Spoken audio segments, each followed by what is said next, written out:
guys, welcome back to Deep Chinese. I love Gloria.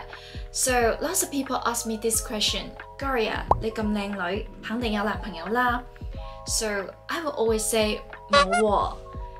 Then people will think that I have some problems or I have high standards of boyfriend. But do you know that I had never had a date in Guangdong province until now? Why?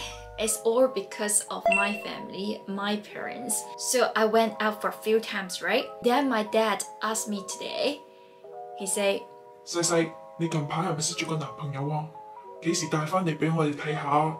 Then I told him, 從識一個人到成為男女朋友係有好大嘅發展空間㗎。Then they keep saying like, 等我幫你睇下佢係咪古惑仔都好啊。I was like, Dad, you know my taste, right? 古惑仔 It's like gangster. I like reliable guys.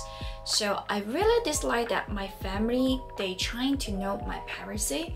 So I was saying something like, 睇下你幫我啲家姐都揾咗啲咩 Oh yeah!